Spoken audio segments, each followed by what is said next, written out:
about 29 years after Muhammad's death, during the rule of the third Caliph, Uthman bin Affan, a standard copy of the Qur'an in a book form was made because already divergent readings and copies were circulating in the growing Islamic empire. This Uthmanic recension, according to Muhammadan view, was produced with meticulous care based on earlier copies of the Qur'an made according to the instructions of Muhammad. Orthodox Muhammadans insist that no changes have occurred to the Qur'an since the Uthmanic recension. But this view is challenged by many of their own records, as we have shown in several of our chapters, as well as by the Sana'a manuscripts, which date from shortly after the Uthmanic recension. There are diacritical and phonetical variations that don't make any sense in the text, says Puin. The Arabic script is very defective, even more so in the early stages of its literature.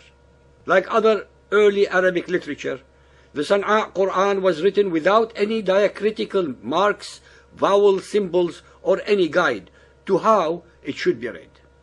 Puin adds, the text was written so defectively that it can be read in a perfect way only if you have a strong oral tradition. The Sana'a text, just like other early Qur'ans, was a guide to those who knew it already by memory, he says. Those that were unfamiliar with the Qur'an would read it differently because there were no diacritical and vowel symbols. As years went by, the correct reading of the Qur'an became less clear, he says. People made changes to make sense of the text. Puin gives us example Al-Hajjaj bin Yusuf al-Thaqafi, governor of Iraq from 694 to 714 AD, who was proud of inserting more than 1,000 alifs, first letter of the Arabic alphabet, in the Quranic text. Professor Alan Jones, lecturer in Quranic studies at Oxford University, agrees. Al-Hajjaj is also responsible for putting the diacritical marks in the Quran. His changes are a defining moment in the history of the Quran. After the Hajjaj's changes in around the year 700s, the Quranic text became pretty stable, he says. Puin accepts this up to a point, but says that certain words and pronunciations were standardized in the 9th century. He says the Uthmanic text was the skeleton upon which many layers of interpretation were added, causing the text to be changed.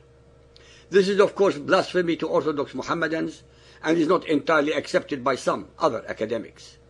Puin's other radical theory is that pre-Islamic sources have entered the Quran. He argues that two tribes it mentions, Ashab al-Ra's, companions of the well, and Ashab al-A'iqa, companions of the thorny bushes, are not part of the Arab tradition, and the people of Muhammad's time certainly did not know about them. These are very unspecific names, whereas other tribes are specifically mentioned, said Dr. Puin. His researches have shown that al-Ras lived in pre-Islamic Lebanon and al-A'iqa in Aswan, the region of Egypt, around 150 AD, according to the Atlas of Ptolemy. He argues that pre-Islamic sources entered the Quran, presumably when the growing Islamic empire came into contact with those regions and sources. Puin also questions another sacred belief that Muhammadans hold about the Quran, that it was written in the purest Arabic. He has found many words of foreign origin in the text, including the word Quran itself. Muslim scholars explain the Quran to mean recitation, but Puin argues that it is actually derived from an Aramaic word, qariyun, meaning a lectionary of scripture, portions appointed to be read at divine service.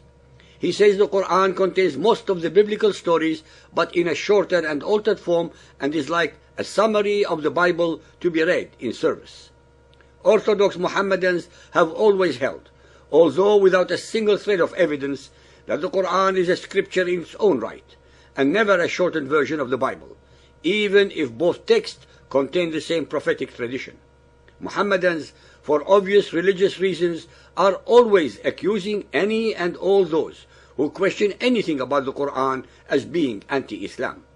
They are weary of constant attempts by Western Islamists to analyze the Quran in a parallel way to the Bible. Not all Muhammadan reaction to him has been hostile.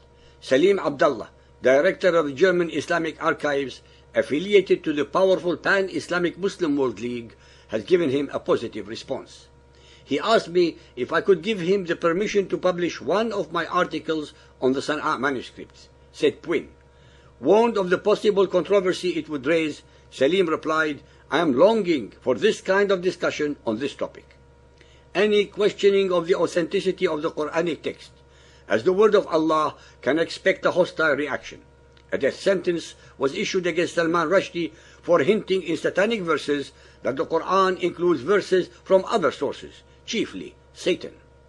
Academics offering radical interpretations of the Qur'an put their lives at risk.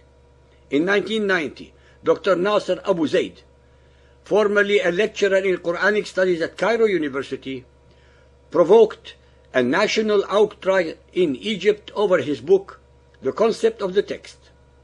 There were death threats from Muhammadan fundamentalists, general public harassment, and in 1995 he was branded an apostate by Egypt's highest court.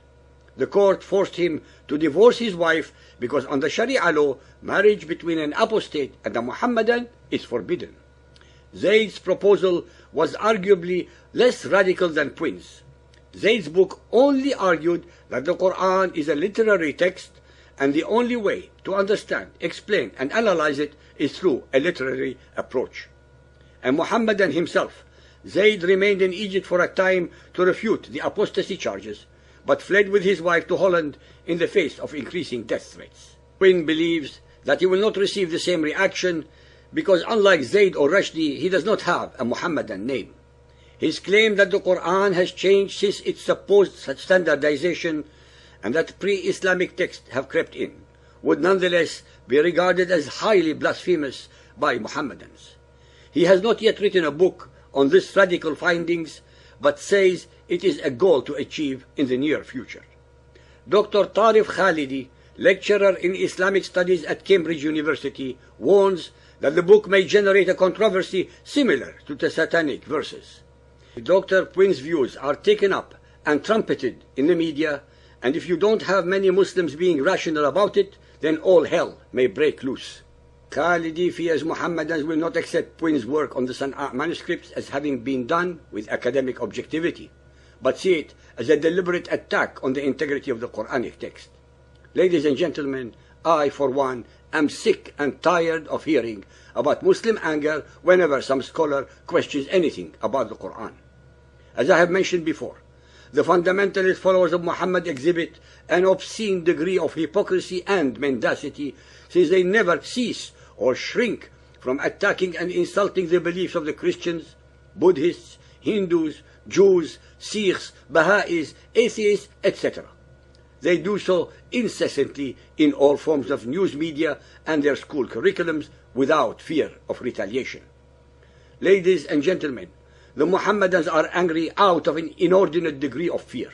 Fear that the world would get to know how inauthentic and ungodly their cult belief system is. They are also emulating their mentor Muhammad Sunnah, since he had any and all those who questioned or disagreed with him assassinated, as we have shown in our previous chapters. They are doing their worst at terrorizing and silencing all investigations of their Qur'an. The Internet, as a medium of education, is turning out to be their worst nightmare. We shall continue to enlighten humanity no matter what their threats may be, and we need your support in spreading the word.